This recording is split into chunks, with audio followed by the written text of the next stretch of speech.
Good morning, everyone. You're watching Barnstable this morning. Time for our weekly arts and culture segment. And today I have the pleasure of welcoming into studio writer Mary E. Cronin. Mary, welcome to the studio. Thank you. It's good to be here. Thank you so much. Good to have you here in the studio. So you are here on Cape Cod, but that is not where you started your life. I understand you started out living in the Bronx in New York City, Yes. and which is where you kind of developed your passion for writing. So tell me a little bit Absolutely. about the journey that brought you here and the journey that made you decide, yes, I am a writer. Well, you're right. I did grow up in New York City, in the Bronx, and I loved writing as a child and loved writing in school. I lived with my mother and father and two siblings in a tiny little apartment in the Bronx until the age of 12. So it was a really formative period in my life, and my dad was a firefighter in New York, and that has fueled quite a few of my writing projects as well. When I left home and went away to college, I lived in upstate New York for several years, but then when my career interests took a turn when I was in my early 20s, and I moved to Massachusetts and I started working with children and became a teacher. Wonderful. So that it put my writing on the back burner for a while because I was so busy teaching kindergarten, special education. I taught in the city of Cambridge for many years before I moved to Cape Cod in 2001.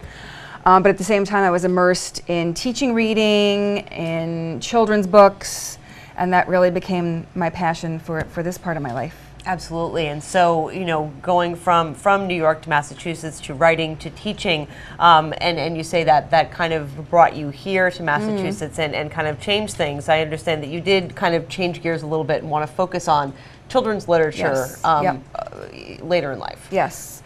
So I was a teacher both of young children, both, as I said, in the Boston area and here on Cape Cod. But then I decided to take the opportunity to teach at the college level. So I started at Cape Cod Community College about 10 years ago, teaching early childhood education.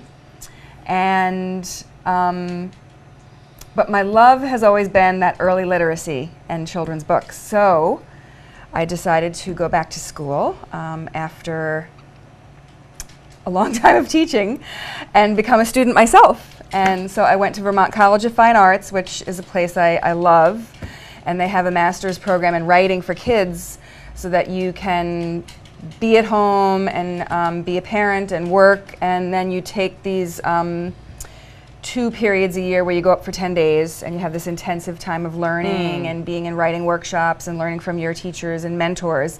And then you go back home and you're sending in packets of work once a month. So it's called a low residency model, and I think it's really great for people like me who have a life and yet you want to keep furthering your education. So that totally fired me up. So since then I've written a lot of poetry for kids, and some of that has been published in anthologies, children's magazine.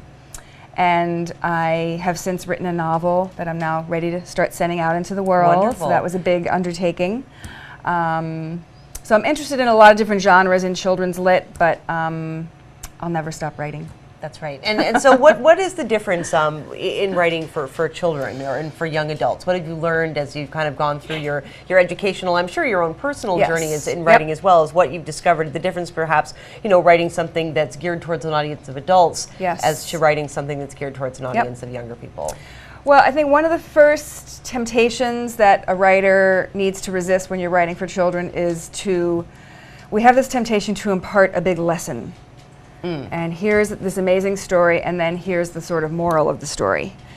And kids don't really want to read stories like that. No. They want to fall in love with characters.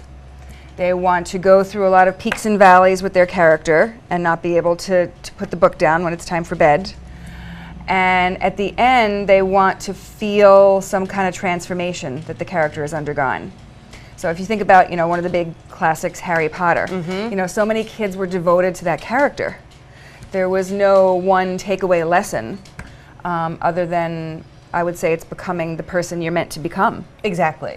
And so those are the kinds of stories that I try to write that are just embedded with great characters and quirky people and imperfect families and problems that are resolved with some hopefulness at the end. That's a good children's book. Great. Can you tell us a little bit about the project that you finished and you're hoping to shop around? Or Okay. It's, well, it takes into account my passion for New York.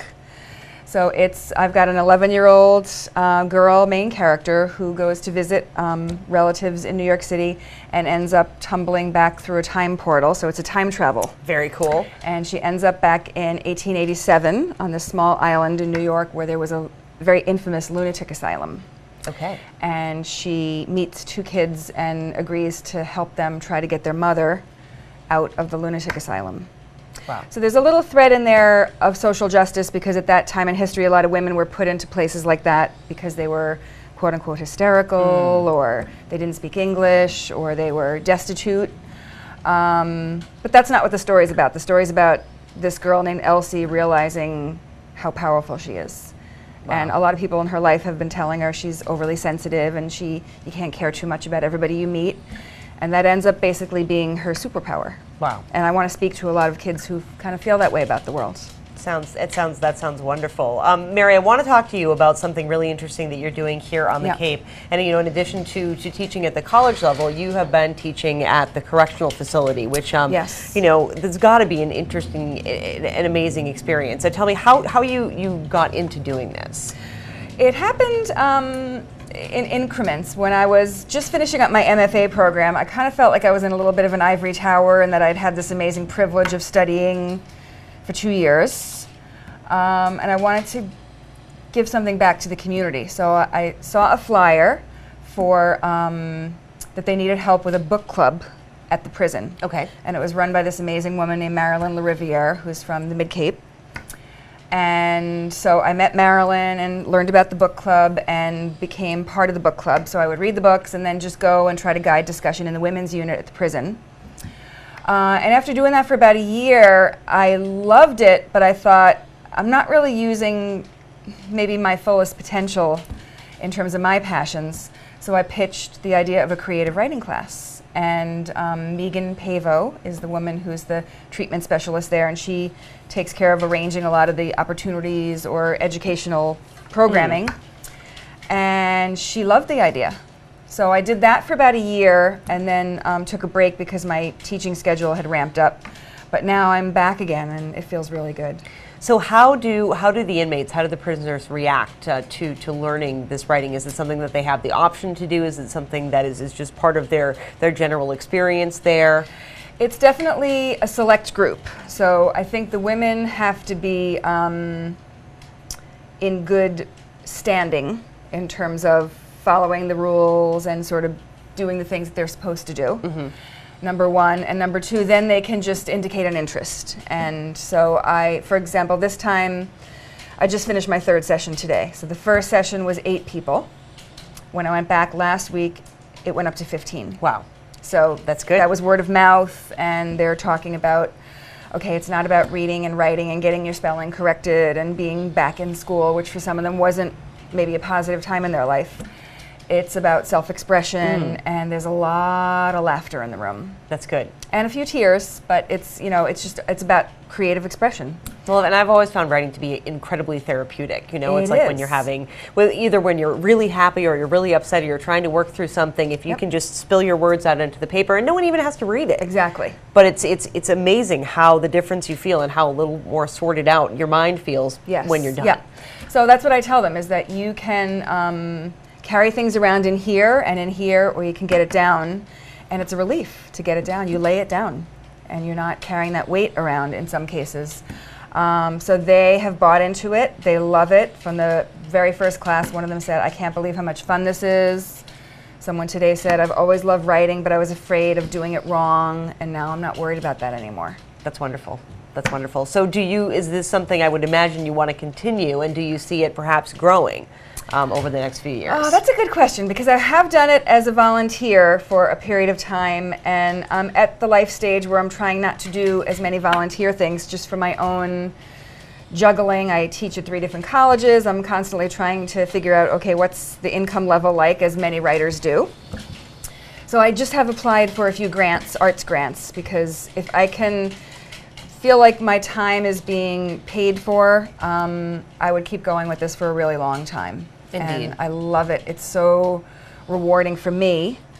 It's a big chunk of time because I live in Harwich and I drive all the way out to Bourne and back again. And on the way home, I was just telling a friend, I can't even listen to music. My head is so full of the experience I've just had, and it's very emotional to feel the sense of powerlessness, and there's a sense of surrender in a way when I go through those gates and I have to be inspected, and the wand, and I can't wear earrings, and there's all these little rules and regulations, and it gives me just a small sense of that it's this other world. And when I come out of it back into beautiful weather, and it's very bittersweet. I feel like I've done something really good, and I know that I created a period of time in their day when I think their load was lightened. Do you think it's something that they'll take with them after they leave? That's my goal, is that, I do believe that. I think that some of them, like today, somebody read their work out loud and the entire room erupted in cheers and applause. And she held her notebook over her face and then put it down, but you could see she was completely thrilled. So there's a self-esteem building. There's okay, I wasn't good at school, but I'm good at this. So there's I think it's a reparative experience in some ways. Right. And I have a rule that there's no negative self-talk. So, that I'm not as dumb as I thought I was, because some of them start out saying, oh, I don't want to read this, it's really stupid. And I'm like, no, we don't say that in the writing room. We're not doing that. So they leave that behind. So I think it really does build them up. Do you find that everyone writes about personal experiences? Is that kind of the goal of the course, or can you write about anything you want? Generally, it's about personal experiences and memories. Today we wrote about childhood friendships. So everyone wrote about a child, and I talked about how vividly we remember those names and faces from our childhood, even if it's someone we haven't seen in 30 or 40 or 20 years. Last week we wrote about a beautiful meal, trying to use all the senses that we could muster into one paragraph or passage. So there are tears, and then there's the jarring moments of just total ordinariness. Someone who's in prison talking about making breakfast and drinking coffee and trying to remember who has a soccer game and who has to go to what practice, and you realize, everyone there has a family who cares about them, and they, somewhere along the way, they went off the rails a little bit. And I feel like a lot of them are trying to get themselves back on. Really amazing. And I'm thinking, just even a story about coffee and going to soccer practice, it's not just about words on a paper, it's about how that makes you feel, and about accessing those feelings and being a little more cognizant of it. Yes. So it's amazing Well, work. it reminds me of the first time that I walked into the book club. So that was my first time ever in any kind of setting like that. And we started talking about the book, and Marilyn introduced me, and I suddenly just got it in this huge shift of, a lot of these women are not that different from me. They made a mistake. And then there are others who I feel like have had very difficult childhoods and very difficult pasts, and they, maybe they didn't have the chances that we had. But there are other people who are incredibly ordinary and very much like us, and that was a huge shift for me. Indeed. Well, Mary, we thank you so much for coming in to join us today, and look forward to seeing your books, more of your books published. And I think people will be able to go and learn more about you at maryecronin.com. Is that correct? Yes. Fantastic. Well, thank you so much. Sarah, thank you. Thank you. Mary E. Cronin, writer, joining us here on Barnstable this morning. I'm Sarah Colvin.